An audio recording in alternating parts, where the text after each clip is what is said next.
Good evening, everyone, and welcome to Student, a program designed to take you around the coolest places in London. Today, we're going to concentrate on art and food. We've managed to get our heads into one of the most exclusive places in London, Buddha Bar, in which you can enjoy the best sushi while checking out some limited edition art pieces. Let's have a look. Buddha Bar is located in Knightsbridge, one of the busiest areas in London. It is known for its beautiful interior design and art pieces.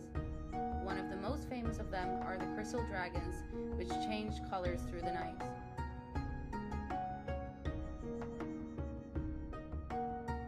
In Buddha Bar, you can also encounter unique designs such as the bronze-made Buddhas, the birdcage lamp. Welcome back, and my apologies for interrupting your show. But we have an urgent message from the students of TV and film, and I've brought them in here today. But firstly, let's take a look at what they've got to say.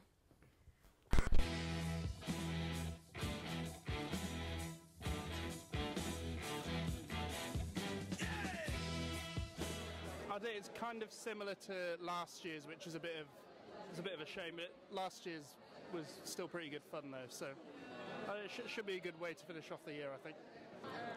I kind of liked the term before because the level, like the bar was like set much higher. I feel like it should go one step above what it was before. Term, in general aspects of the whole course, I would probably say it's more unstructured than most, and at £9,000 for over a year, and we're paying approximately about £3,000 for this term.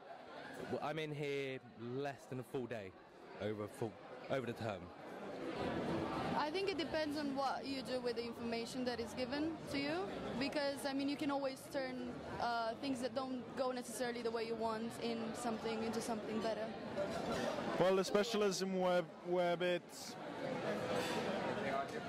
not really what we expected as a class, so we had to choose between the given things, you know. I mean, it wasn't like a choice. When we were told firstly about this in the presentation about changing the structure of the course, we kind of got told we were doing a specialism, so production, cinematography, directing, writing, so on and so forth. So far, the only one that really makes sense is production and writing. For the directors and the cinematographers alike, they're actually struggling because they don't have anything to specialise in. The stuff I've learnt so far, I've learnt already or I've learnt online. Questions that need to be answered probably need to be explained in more detail. It's not good, but they're going to have to, we're guinea pigs at the end of the day, they're going to change it next year. There's nothing you can really do anymore. But it's just, the most important thing is our year 3, and you just don't want terms like this next year. That's the most important thing, and that's the thing that I worry about the most. Can I ask you a question, really quickly? Yeah. What course do you do? Sound arts. What do you think of it? It's okay, I guess. I paid too much money, and like for the things that they give us, it's not worth the money. Thank you. You're welcome.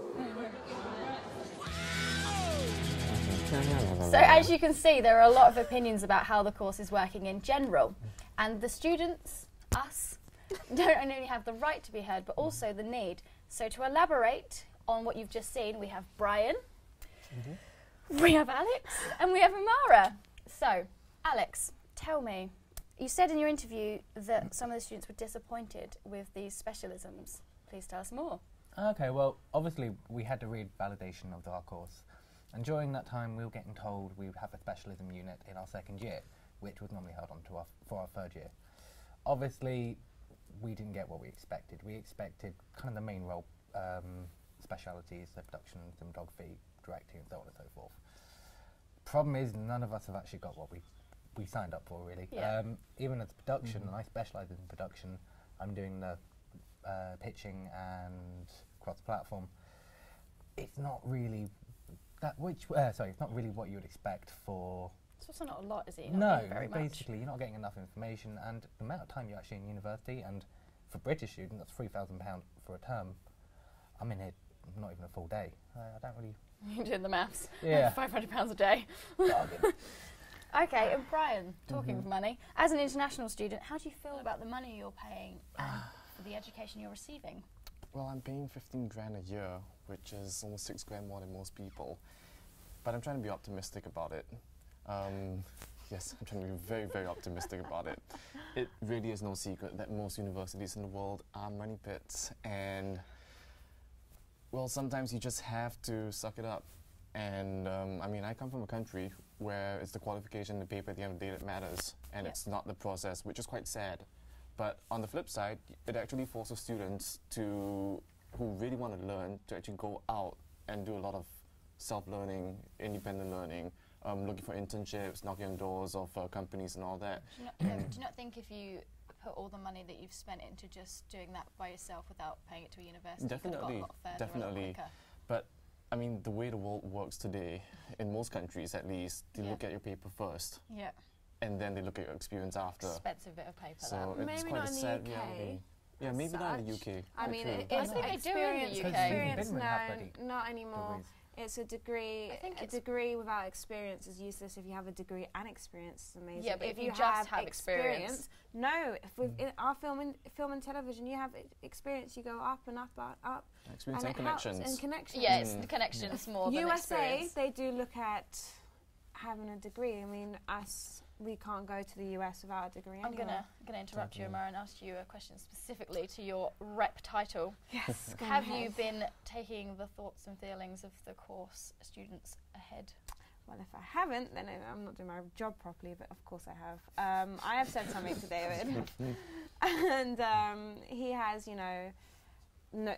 knows that this term hasn't really planned out to what they thought it would be or what we thought it would be, so he's changing it for next year, for the next year twos, which is great for them, not so great for us, but my priority is our third year because that's where we actually get our qualification, and we need to focus on making sure that year is what we get the most out of. So I'm making sure that that year runs smoothly. Just look at the positives. We're not guinea pigs in our third year. That's Hopefully. Do you think we're prepared enough going forward into our third year? I think there's a bit of confusion about what you can do. Yeah. Overall? Hell no. Yeah. No? I mean, And everyone's going on- into the real world. everyone's now on with it. different levels. When I first stepped into this university, I expected people to be kind of tailored on the same level at least. Yeah. But when you come in, the range it's just so vast. I mean, you get people who don't know anything at all, and sometimes it makes you wonder, like, how did they get into the course? Yeah. And then people who are more experienced. But then and the fees have gone up, and our year was the first year to have a lot of people in, and it's like you said, it's all about the money. But those people that came in with little experience could have still had the opportunity to gain it. Oh, even yeah, outside, completely. So they could Definitely. still. And if you talk But to you your still think individual going tutors, into year 3, still people haven't stepped up. I think in our particular course, or year even, Yeah. that'll probably be the case. But if you look at the first years and the third years now, Yeah. they have a good understanding in most aspects and very Yeah. good understanding in their chosen fields. but then that's their independent issue. If they Yeah. haven't done that for Of themselves, course, yes. then that's Yes, their I agree. problem. But as a course rep, we look at things as a whole for everyone. Okay, so you think that people need to go out and do it themselves, really, is the overall opinion? Yes, Yeah. but I think the university should also help. We're still paying. It's Yeah. an institute. It's an institute of education. There needs to be a push from the university as And well. some people just need to be in school to get pushed, really. So Yeah. that's why Yeah. they're paying so much. But then like- there's a lot of people who just go to Unfortunately, school yeah. because they don't know what they want to do. So they yeah, don't but know if they're yet. paying that much money to be educated, I guess it's their right to be educated. Yeah, I suppose so. Completely. No, completely. I Rather than completely agree going, with that. you can say you went here, but go do everything by yourself. It's a bit mean. Yeah, Yeah. true. Okay. Yeah. So anything about making it better? Quick, go. 2 words from you all. passive optimism. Passive optimism. Yes. Okay, we'll end on that. Okay, thank you guys for joining us today. We'll be back next week when talking about gaining internships throughout the course and the help we'll be getting. And we'll see you next week.